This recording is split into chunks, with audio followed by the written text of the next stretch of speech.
A'udhu billahi minash shaitanir rajim. Bismillahir Rahmanir Rahim. Dear audience, Assalamu alaikum wa rahmatullahi wa barakatuhu. Welcome to another live stream brought to you by the Ahmadiyya Muslim Jamaat Canada Ask Islam team, where we discuss different topics throughout the week, throughout the month. And this is a weekly program, so we choose a different topic every single week, and we bring it to you for discussion between our panelists and obviously the audience that is present here today. Today we have a very important topic that we have chosen, and very relevant to our time today, for times today, especially considering the different conflicts that are going out around the world. And the topic that we have chosen today to discuss is conflict resolution: Islam's answer to world peace. Since the dawn of the human age, ever since humans have been around, wherever there are two humans, there is always conflict, there's always disagreement, whether it be at the micro level, the family level, the community level, or whether it be at the macro level when you get into tribes and countries. So the conflict always exists. The real question is, what is the answer to the resolution of that conflict or of that agreement? And there have been many theories, many philosophers, many religions that have come into this world and have proposed different theories regarding solving of and resolving these conflicts. And many of those theories have come and gone.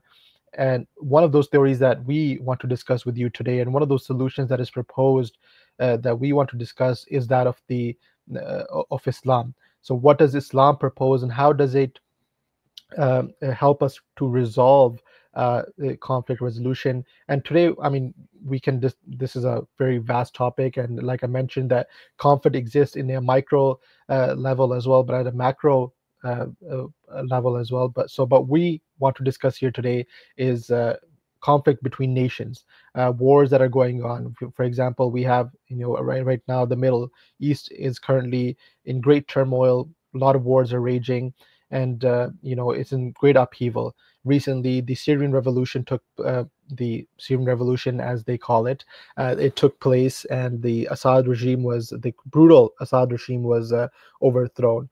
And so, these Muslim nations, a lot of people have this question that, okay, if Islam promotes peace, it promotes conflict resolution. How come these Muslim nations have not been able to establish peace in their own nations? So this is the topic that we want to discuss today. And to further this conversation, I have today here with me Tariq Mahmood Sahib, my fellow Murabbi and classmate, mashallah. So he will be here to help me in furthering this discussion. So Tariq Sahib, Assalamu alaikum, welcome to the show. Alhamdulillah, Jazakallah for having me. Tariq Sahib, this is your first show, I believe, yes? Yeah, first time. First time on the show. So Jazakallah for coming on. Just a brief introduction of Tariq Sahib. Like I mentioned, Tariq Sahib graduated from the Jamia Ahmadiyya Canada, which is a seminary school of the Ahmadiyya Muslim community. It's a 7-year course. Fortunately, I had the fortune of being Tariq Sahib's classmate in those 7 years. And now Tariq Sahib, mashallah, is serving in Review of Religions. Tariq Sahib, before I further get into this topic, if you want to quickly introduce Review of Religions, because I think many of our members sometimes the viewers are not from the Ahmadiyya Muslim community, they're from outside. So maybe they're aware of, what an excellent, magazine this is, and what Review of Religions is all about. Yeah, sure. The Review of Religions is one of the oldest comparative religions magazines in the world. It was founded in 1902 in India, but its borders quickly reached UK, and many writers used to write back and used to write from different countries. It's been continuously going on since then for the last 122 years, and now it comes in the form of a YouTube channel. It comes in the form of online articles and print edition. Okay, Jazakallah, thanks, Ab. So yeah, and I think you can. They also have a website. We can maybe introduce our audience to that towards the end, where you can go and subscribe to their physical printed copy as well, and it's at a very reasonable rate that a person can get their annual subscription. So Tariq Sahib works with the religions, writing articles and other things that are required from him. So Tariq Sahib, Jazakallah for coming on to the stream, and just having this discussion with us. Tariq Sahib, let's start with as I mentioned in my monologue that um, conflict has always existed. Other philosophies, other ideas have always existed to resolve those conflicts. And in our time and in our contemporary time, we have two examples that such committees were formed, which were there to resolve conflict. First is after the First World War, which is the League of Nations. That was the first, committee you could say that was formed by world powers to hopefully, come up with solutions to resolve conflict uh, and prevent another world war. But of course, that didn't happen when we had the Second World War, and then the United Nations was formed, which is still currently going on to today. So, like I said, I want to start the conversation. What is what do you think is the failure to these two committees? Obviously, we know that the League of Nations failed, but currently looking at the situation around the world, especially in the Middle East, I mean, one can say that the United Nations has failed in this mission that it was formed for. Um, so, Tariq, if you want to take a jab at this, and then we can Yeah, further I this think conversation.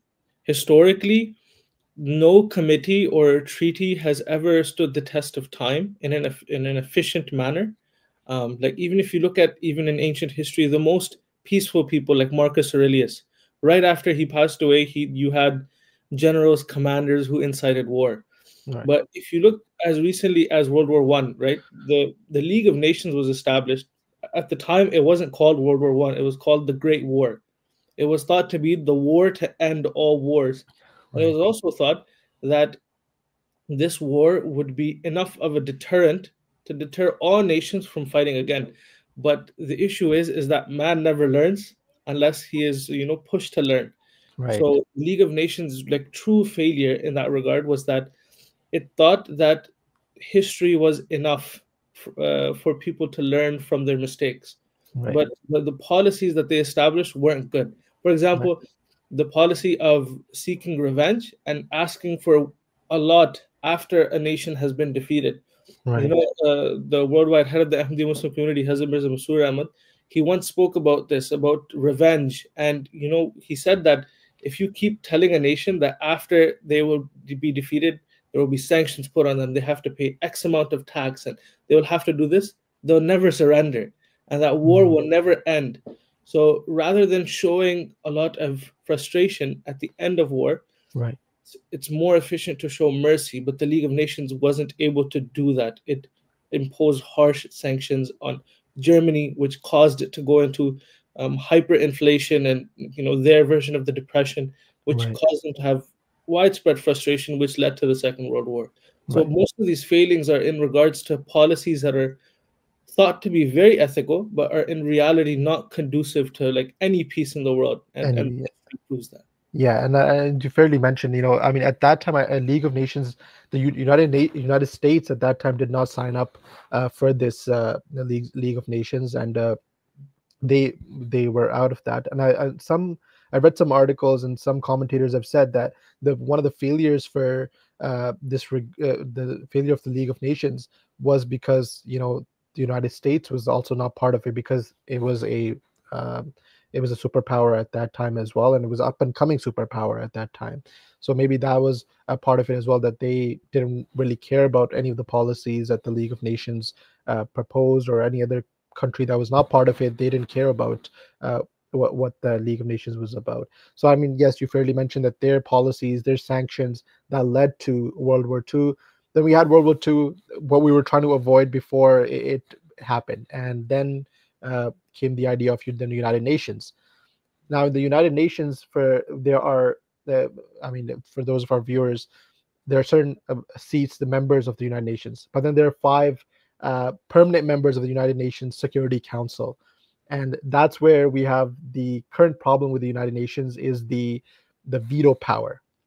Yeah. So, like I said, if you want to, so five countries have the veto power in the United Nations. That is the UK, the United States, France, China, and Russia. So basically, the winners of the World War II, they are the veto powers in the United Nations. Yeah. Do you want to give a take on what is the veto power and how does it work? And Yeah, I mean, there's always, we have to remember that these countries, history is written by the victors. So yeah, every single country that wants to be peaceful, they will write in their history that they were peaceful, and if they win, then they are the peaceful ones. So it's important to remember, even in the both world wars, that the United States never entered the war until there was a direct threat to its peace. right, Even in 1941 with Pearl Harbor, even in the First World War when it came to interceptions of various like message relays between Mexico and Germany. So um, these countries never really desired peace. Veto right, power was established right with the beginning of the UN, but it was rarely used. And in fact, in the beginning, the majority of veto power was used by Russia. But right, as Noam Chomsky, he states in many of his books that the power quickly shifted into a game of stalemate. They realized that mm, they could never win against each other in the UN, so they established the concept of stalemate, which is that one country can veto and cause these things to just not move and not change in any way.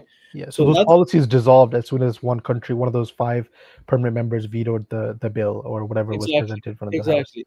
Even Right, even as recently as the Israel Palestine conflict, we right, see that every single time, even something that was very ethical, like mm, allowing humanitarian aid, was asked, even though President Biden was advocating for it and was emphatically telling Benjamin Netanyahu that we have this, we have to do this, they were still vetoing it in the United Nations.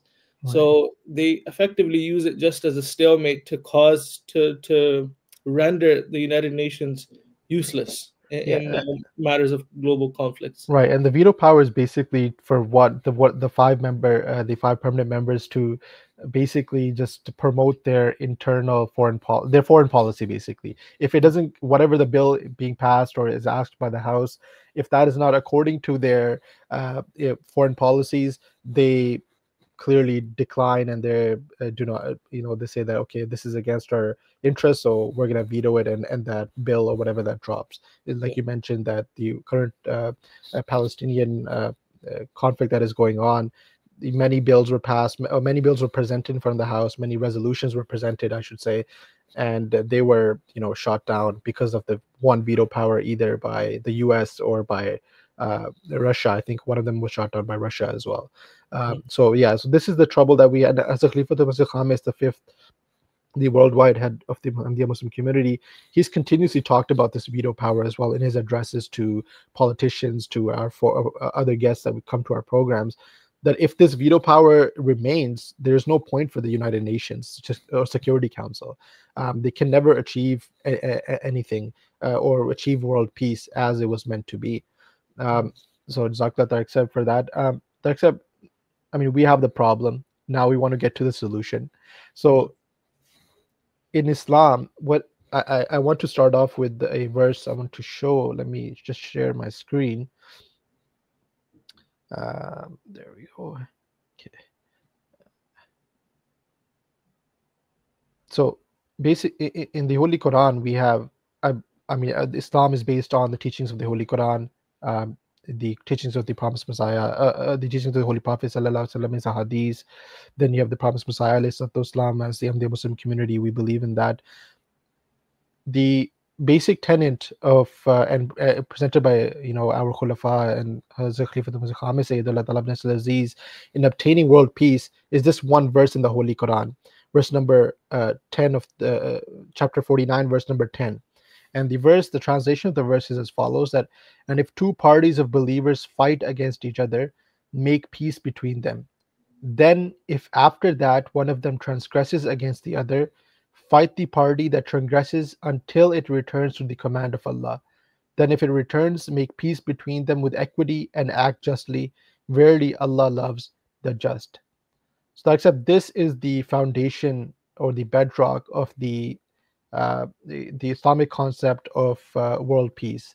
That when two parties they are fighting each other, when they come to fight each other, their other party, other believers or other their neighbors, they should intervene and try to resolve it in a peaceful manner. So Tariq, if you want to start this conversation about what the Islamic solution is to our conflict, to world conflict, and what does Islam say and about bringing about world peace? Yeah, I think there's so many things that the Holy Quran says in regards to practical solutions for peace. They have to be applied to the modern day. Like for example, the Holy Quran primarily says that, the Holy Quran states, "Inna Allah ya'muru bil adli wal ihsani wa ita'i dhil qurba." Verily, Allah enjoins upon you to act with justice, kindness, and kinship, meaning treating people like family members. But in the modern landscape, those take on different forms. For example, um, often we see the trends of supplying weapons to countries that are perhaps ill prepared for war and they've engaged in war, and that all that does is further incite a global push for arms. Then what happens is that, sometimes we try to act as if, okay, the United States is providing weapons to Ukraine, Russia does not have enough weapons. That's not true. Russia has been stockpiling weapons for a long time. So we try to put, as the idiom goes in English, we try to put band-aids over bullet holes. The Mm, problem is so massive, but the solution is not real. right. So the practical solution is what verse you just said, which is that you have to make peace between them. Peace doesn't occur, for example, through weapons armament or arms trading.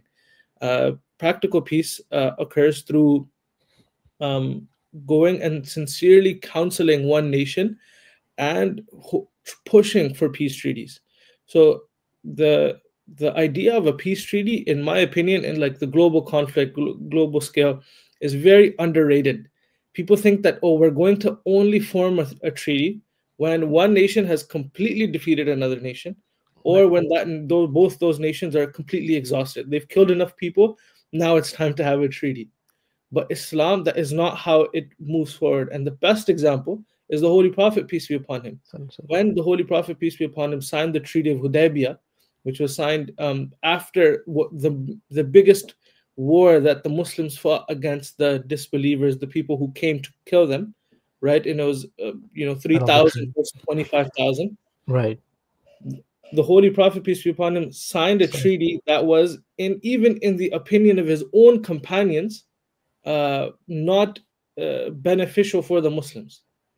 right. And that is insane to think that the Holy Prophet, peace be upon him, said, "No, I'm going to sign this treaty. Even though this treaty has such harsh conditions, even though this treaty, it seems as if it's not respecting Islam, I'm going to sign it." And what happened? When they signed that treaty, right after, many tribes began to accept Islam. The only reason they weren't accepting Islam because they were afraid, and so peace just toppled on top of other forms of peace, and Right. it created the perfect litmus test to see what can be accomplished through a treaty. So we have throughout history, even the Khulafa, the caliphs of Ahmadiyyat, pushing for peace treaties and resolutions early on. For example, the second caliph of the Ahmadiyya community, Hazrat Mirza Bashiruddin Mahmud Ahmad, when there was the partition, even much before the matter of partition of Pakistan and India, he was telling the All India League and the All Muslim League that we should just accept whatever proposition they're giving us, and this was decades before. Mm, When it comes to Israel Palestine, he was encouraging Muslims to unite. So there right. was there was so many times where he was trying to advocate for this form of unity and peaceful method of accomplishing goals. In Right. Israel Palestine conflict, when it began, he was speaking about investing and economic strength, and he was asking every Muslim country to economically invest in Palestine so that it could become something viable, something self sustaining. Hmm. So, this idea of peace forming on top of other peace instead of, oh, we're going to hold out until our version of peace comes to us, that Yeah. is what Islam enjoins. And that's why Islam says not only do you act with justice, which is already a very high benchmark, the majority of the world doesn't act with it. Right. Remember to act with kindness and to act with kinship, to treat people Hmm. like they're your brothers. And the second thing I would say that the Caliph of the Ahmadi Muslim community, Hazrat Mirza Masroor Ahmad, has spoken about is a lack of, like, stop funding rebels. Huzur has directly mentioned the fact that many countries that are outside of the conflict fund rebels. So we Right. have this going on right now in Syria. We've Right. had this going on in many countries, and every time a country has to topple, its rebels are funded. So instead of sincerely counseling countries and trying to get them to change through the power that they have, they supply rebels, which form proxy wars. Those proxy wars spill over and they create massive conflicts. Right. So um, it's difficult to even say that, looking at all of this, that countries are interested in peace. Uh, Yeah. it, it's with the strong sentiment that I would say that many countries are not interested in peace, but many people are interested in peace, and many citizens are. And Right. so it's I think the our countries are just invested in their own interests, in their foreign policies or internal policies. They just want to be the rulers of that whatever whichever place they are in, whichever region they are in. Um, so right, yeah, but yeah, they just want to politic. yeah, They don't really want to get anything done. They just want to make get into their office the next time. right, So, exactly, yeah. of course, Uh, practical solutions wise, Islam has them all. He has them all exactly. Tariq Saab, you mentioned the Treaty of Hudaybiyah, and you meant and how the Muslims or the companions of the Holy Prophet ﷺ at that time, some of them thought that that the treaty that was signed was unjust. It was not in favor of the Muslims, and despite that, the Holy Prophet ﷺ signed that treaty. And there are examples we can give from that treaty that shows that the for peace what the Holy Prophet ﷺ was sacrificing. Yeah, One of the examples, Tariq Saab, is the condition that if a Muslim man accepts Islam or he's already a Muslim and he leaves Mecca, sorry, and goes to Medina, he'd be returned back to Mecca, no matter how cruel they might be after, with that person after he is returned to them. So, I mean, you can imagine the condition or the sentiments of the Muslims in Mecca when they heard this condition that if I was to leave Mecca if I was to leave this cruel town and go seek peace in Medina, I would need to be returned back. So mhm, this is something that the Holy Prophet ﷺ, sacrificed for the greater peace. But at the end of the day, with the blessings of Allah the Almighty, with those good intentions, peace was established in the whole Arabian Peninsula yeah, because of that one treaty. Like you mentioned, that once that treaty was signed, different tribes started accepting Islam, and that in turn caused peace, and it was like basically a domino effect that resulted in peace in the Arabian Peninsula. yeah, And also going to the current in our current times, when the Arab Spring was going on, and there was a Friday sermon of Hazrat Khalifatul Masih Khamis Ayyadullah Ta'ala bin Islam Aziz, uh, direct, especially when the Syrian revolution was going on. That's when he addressed this when in his Friday sermon, and he said that this is shameful that you're having external powers trying to resolve your issues, when it should have been that the Muslim nations themselves should have told the foreign powers that, hey, this is our internal matter, we will team up together.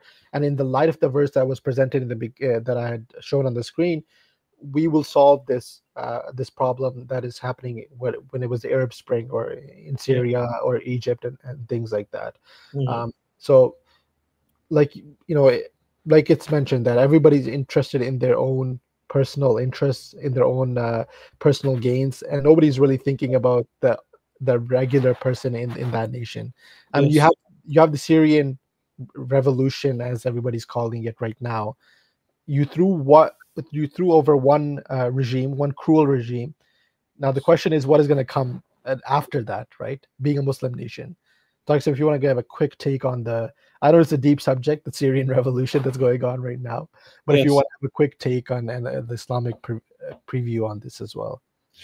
Um, the Islamic preview on such things is that, number one, of course, we can dwell on history. We can say that the cause of all of this was ISIS, or the cause of all of this was Bashar al-Assad. Yeah, Um, we could say all these things. What matters right now is what's relevant, which is that, will this nation be pious? Will the rulers be pious? mm, For this, what Islam says is that we should immediately begin enjoining on that nation and helping that nation, right, not only for our personal interests, but for just for the sake of that nation's stability. There are so many conflicts around the world which are destabilizing their regions, and they're quickly pushing us towards a third world war. mm, And the blanket, simplicity of Islam is that it enjoins us to treat everyone with love. For example, treating in the Ukraine Russia war, treating Russia with love, it's a very difficult, it's a very tall task. very tall indeed. Yeah. People are so, emotionally charged by it. Right. But imagine this. This is what the Caliph said, and it's very logical. Imagine you're trying to tell a nation, okay, please stop fighting. But once you stop fighting, we're going to sanction you. And we're going to keep sanctioning you, and you're Yeah. going to have to give some of the money back that you made. But please stop fighting. That country will never stop fighting. And Right. and so what we should do is, in fact, incentivize Russia to stop fighting. Which is, perhaps we can say that, okay, just sign the peace treaty right now of what the borders are. Right now, Russia and Ukraine are fighting very aggressively because President-elect Trump has said that when he comes into office, he's going to cause a stalemate, and where everyone is, that's where their borders will be. Perhaps that's true, perhaps it isn't. They're bombing each other profusely, Right. right? And what we're seeing is that they're pushing each other to the brink of more hate that will be harbored in their heart.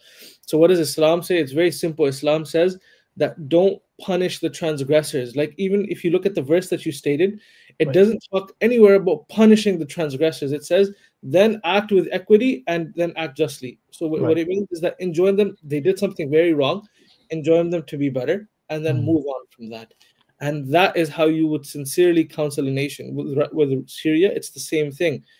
We've seen the toppling of the government. Is that through a proper means? No, it's not through the proper means, but it happened. mm, Now all we have to do is counsel them very piously. Think of them as good people. Don't treat them as animals and monsters, otherwise they'll become animals and monsters. And just treat them with the love and dignity that every human deserves. If they prove that they aren't humans, if right. they prove that they're animals, then perhaps you can treat them like such. But the positivity of Islam is its key factor. Even if you look at the wars that Islam fought for its own self-defense. Yeah. Early battles during time of the Holy Prophet Sallallahu. Exactly. I was recently watching, there was these, like, far right Christians, they were talking about, um, they were shocked that there are Christians celebrating Christmas in Syria, Right. specifically in Homs. Mm, And they were like, oh wow, how is Islam, how is the country still letting? What they don't know is that the city of Homs, it has such an ancient treaty with Muslims, and that in the time of the Caliph Umar, may Allah be pleased with him, right, they signed a treaty with them, and they had to strategically retreat for a temporary while. And the people of Homs didn't want the Muslims to leave. They said, you guys are so nice compared to the Christians, compared to the Romans, that please stay. And they begged them to stay. But the Muslims gave them back their tax, saying, if we're not going to protect you, you can't give us your tax. right. And then the Muslims, left. And they were in despair about the fact that the Muslims were leaving them. And this has happened so many times in Islamic history. I can name you like 15 up the top of my head. One is Right. Egypt as well. Yeah. So the idea that Islam does not have practical solutions, well, they've been practiced already. Right. We're practicing what we, preach as well. Yeah. And currently, if there are some countries that aren't practicing that, either it's because they're destabilized themselves, Mm, right? You don't go up to a beggar on the street and ask him for money, right? So right. countries are themselves recovering from so much hardship, Mm, right? If Iraq is recovering from years of oppression, and then, years of turmoil after that, and bombings and all, militia groups, then you can't expect these countries to be powerful. Yes, we do turn to countries like Saudi Arabia, right, right. and the UAE, and they were previously economically helping. Now they're not economically helping that much. But we do look to the entire world, because we're all humans together, to sincerely counsel, and in a loving manner, and Mhm. counsel every nation to do better. Right. Right. Yeah. No, no, Jazakallah. Like Seb, and you fairly mentioned that uh, the key to stopping wars is not to uh, sanction one country or the other after the war, but through a peaceful mean, through a positive reinform, rein, enforcement. Mhm. positive reinforcement. You should try to end the wars so that the country does not crumble and spiral into chaos once again. Yes. Uh, yeah. I think so many people forget that the reason Japan attacked US on on Pearl Harbor is because the US imposed sanctions on Japan, oil sanctions specifically, and Mm. oil Oh, embargoes, really? Well, I didn't know that. caused Japan to go into a severe like economic recessions, Mm. as a result of which Japan, because it had such a massive kingdom and it was very spread out, Philippines and Malaysia, it was forced, and it felt like it was forced to attack the United States at Pearl Harbor. So why do countries do this? Well, the countries do this because treaties are very simple. Sanctions. Sanctions are the cheapest, as Jeffrey Sachs says, and Noam Chomsky has said this too. Both authors that everyone should read. They say that tr- sanctions and embargoes are the cheapest form of warfare. And all it Mm. costs is one signature. Right. So they're so interested in economically depriving a nation rather than Mm. encouraging it to prosper, Right. as you Right. said. Yeah. Yeah. No, Jazakallah for for those comments, and I think yeah, you hit it right on the dot that what the solution to world peace, what Islam presents a solution to world peace. Now, except one of the questions, we're coming towards the end of our program, but one of the questions that we usually get if we talk to other people, other religions, people of other religions as well, is that they say that, especially relating to Middle East, is Yeah. that the wars there are not political, they're religious. And they give the example, obviously, you have the proxy war between Saudi Arabia and Iran. They say that, oh no, this is just Shia Sunni retaliation, Shia Sunni wars that are going on. And obviously, the recent example of Syria, that the Assad regime was mostly the Alawites, who are like a branch of Shiaism. Mhm. Now the Sunnis are taking over, so Iran is supporting Iran. Basically, it's a war between Sunni and Shia. What is Yes. our response to that? I would give two responses. The first response I would give is that Karen Armstrong also writes this in her book about Islam. If this was the case, that all these countries are in conflict with one another because of religion, then we wouldn't find in history that, first of all, Catholics and Protestants sometimes fight each other, sometimes they align, sometimes Sunnis and Shias fight each other, sometimes they align. For example, why does Iraq let millions of people into its country every year from Iran, which are Shias, when Iraq is a Sunni country and it has Sunni population? When for Karbala and all of those things that they mark, why, if they're Sunni and Shia, why don't they hate each other? Mm. Why does um why do some Hindu communities hate other Hindu communities? Why do some Christian communities hate other Christian communities? Why do they love each other at times? Why do they ally themselves in war? So these things are not religiously motivated. Mm. If that was the case, then if religion didn't exist, then these conflicts would cease to exist. What do you find in the 20th century? The majority of wars, conflicts, genocides occurred by communist atheist countries. So you had Stalin, he killed 12 to 20 million people roughly. You have Mao Zedong, who killed 75 million people, the largest genocide in history. You had Mm. Pol Pot and the Khmer Rouge. You had the Cambodian genocide. I can keep listing You keep genocide listing, yeah, that yeah. are occurred by atheistic countries. They had museums dedicated to atheism. They closed down churches. They closed down mosques. Why didn't the conflict cease? The conflicts don't cease because, as the Holy Quran says, man has been created weak. It's inherent within man to war. So you can Right. have the most peaceful people. Used to say that Buddhism was very peaceful until Myanmar committed a genocide. Yeah. Now they say Buddhism is not peaceful either. Right. Only Right. Jainism is peaceful. In the future, when a Jainist will commit genocide, they will say that now Jainism is not peaceful and will have nothing left to turn to as an example. So I feel like people just want to scapegoat religion for their Mm. own means. People are not evil. And I've had this discussion with hundreds of atheists at this time who Yeah. cannot defend their position. People themselves like to start wars, are selfish by nature, well, not innate nature, but perhaps due to greed. Right. And they start these conflicts for whatever reason that they feel, and they use religion as a crutch. And religion has been used as a crutch time and time again. Mm. As recently as the French Revolution, atheism was used as a crutch. The Notre Dame Cathedral that was recently burnt down like 5 years ago, people Right. don't know the French Revolution, it turned into an atheist temple. And the only mm, reason it turned back into a church was Napoleon Bonaparte took over, and then he had his commemoration there, and he turned it back into a church. So we can say now that atheism is the most violent form of ideology, but we don't say that. We say people are evil, communism is evil, or in some of its forms. yeah, yeah, So the whole idea is that you cannot blame an ideology. You have to blame people behind that ideology, unless right. it's something very blatantly obvious. Yeah, yeah. No, no. Wherever there's human beings, wherever there's two tribes, wherever there's two countries, there always will be disagreement. There will always be conflict. But our job as human beings, people looking from the outside into those conflict zones, is to present the solution, not only just put the blame on this or that. So even if you put the blame that, okay, oh, this is a Sunni Shia matter, what's the solution, right? That's the real question.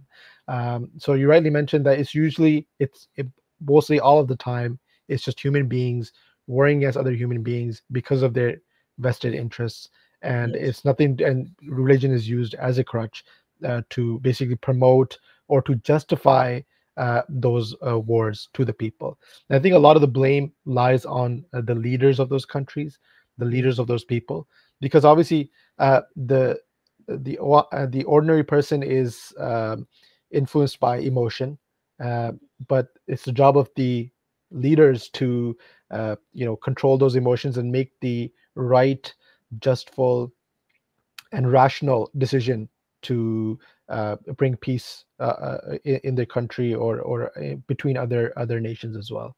So, yes. like said, if you want to do you want to have a quick closing remarks, or Yeah, I'll just quickly yeah, say yeah, that if we were to boil down the entirety of conflict resolution in the Holy Quran to one short snippet, it would be the Holy Quran says, "Ta'alaw ila kalamatin sawa'in baynana wa baynakum," to focus on the transition of which is come to a word that is equal between us and you. And this is right, the primary principle for establishing peace.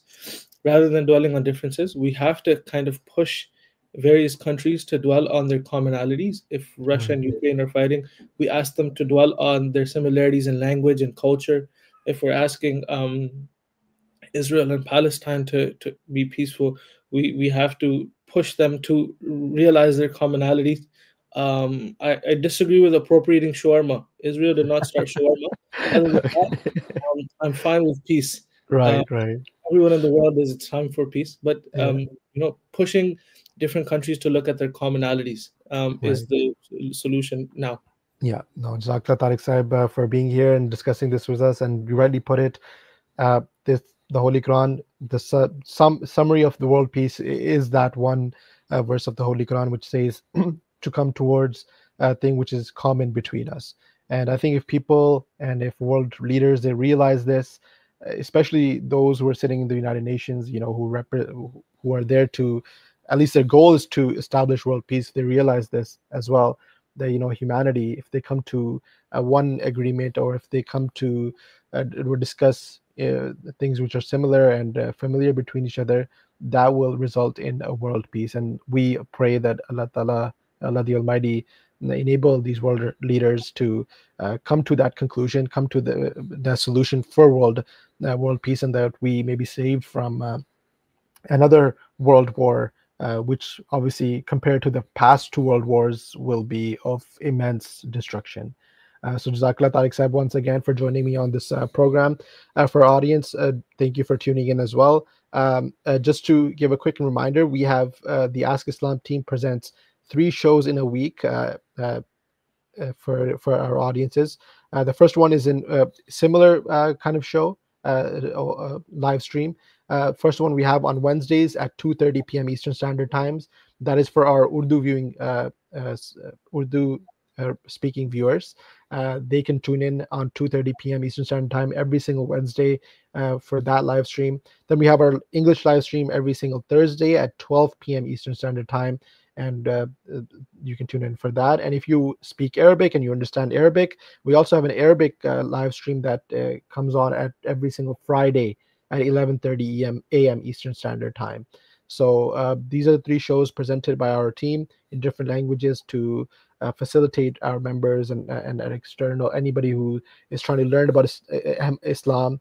And we pick different topics throughout the month, and we try to discuss different things, where it'll be contemporary issues or other religious issues that come up on the during that week, or and we try to keep it relevant according to the time. Whatever is hot in the on the social media, that's what we try to discuss, so that people are more interested and they can come and join us for this conversation. So Tariq Saib, once again, Jazakallah, and thank you to our viewers for joining us. Inshallah, we will see you next week. Assalamu alaikum wa rahmatullahi wa barakatuh.